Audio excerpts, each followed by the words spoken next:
Today I want to show you the lie that has kept me, and I think most Christians, scared to make comics or manga.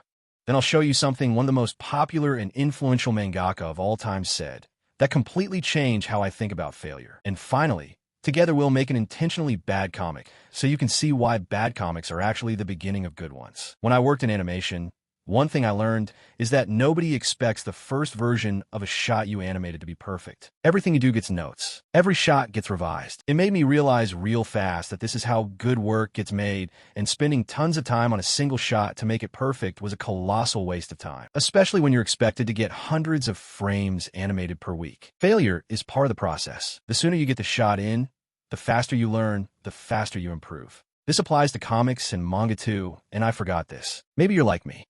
When we sit down to make our own comics, we expect the first version to be amazing, perfect, but the desire for a perfect work paralyzes us. We're afraid of making something bad, so we avoid making anything at all. I believe that what keeps most comic and manga creators stuck is the belief that the comic says something about our identity. What I mean by that is this: if you do bad, it reflects poorly on what you're trying to accomplish with your art, your value as a person, and how people see Christ and Christian art as a whole. So there's a big fear of putting our stuff out there for the world to see.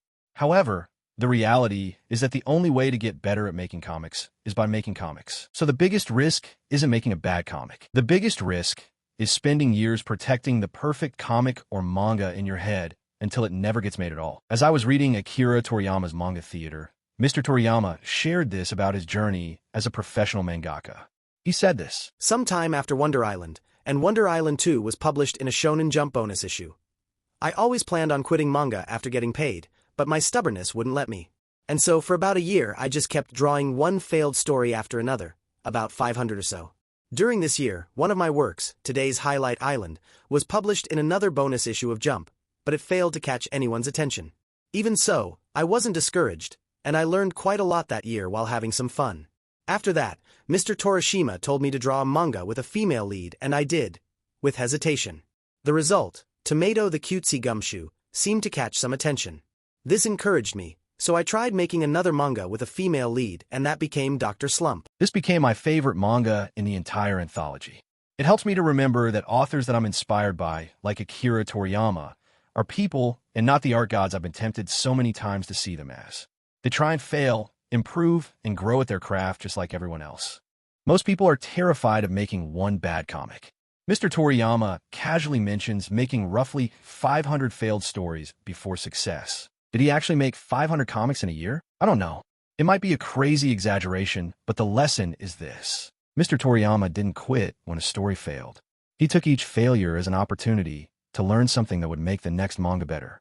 And it took making a lot of manga to learn what works. Because of this insight, we'll now make a bad comic for the purpose of making us better comic or manga authors. For speed, how about we make a 4-panel comic following this structure? Context: who is the main character?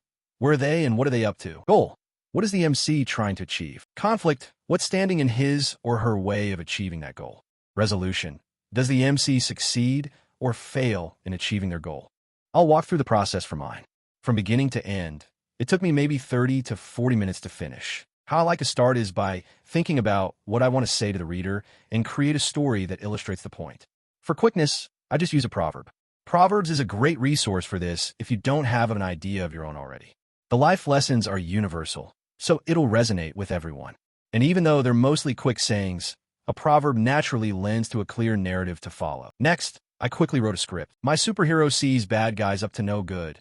They're feeding the ducks in a park when they're not supposed to. The superhero wants them to stop for the sake of the birds, but the bad guys cuss him out. So the superhero shoots them with a laser, getting them to stop feeding the birds. After writing the script, I then drew how I wanted each scene to play out.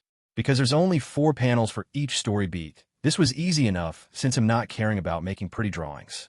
I just want the visuals to be clear enough for the story to be understood when you look at it. Now that there's a story out of your head and onto the page, you have something to work with to make you better over time. How do you do that, you ask? By looking over the specifics that makes a comic or manga what they are. The panels, the artwork, composition, narrative structure, panel flow, dialogue, speech bubbles, etc. can all be tackled one at a time. Let's critique my comic by looking at a single element. I'll choose theme. Does my comic really illustrate the lesson that if someone hard set on being bad will hate you for trying to correct them? I'd say kinda, but it could be made a lot clearer. What could be a solution? Perhaps adding more panels to show the superhero trying to correct the lawbreakers, only for him to receive more abuse. Or, if I want to keep it to 4 panels, maybe some kind of narration of the amount of time the hero spent trying to persuade the goons to no avail. Now I can make those edits to this comic, or take that feedback and apply it to my next comic or manga. This is how the bad comic helps towards the goal of making a good one. The takeaway I want us all to have is that we don't have to feel shame that we don't make something perfect right off the bat. We can make it better. It reminds me of how many times God has brought about good from the bad. Though it's at a significantly lesser scale, the principle can be applied even to comics or manga. We just have to be willing to keep trying.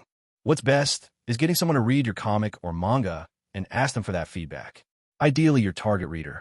For example, if you made a horror manga, find someone who likes to read horror manga. Then ask them specific questions so that you can get clear ideas on what to improve. Let me know in the comments if you made your own bad comic. If you're bold enough, I think you can even upload your work to the community page if you're subscribed to my channel for at least 24 hours. There we can further help one another get better at the craft. Thanks so much for watching, and God bless.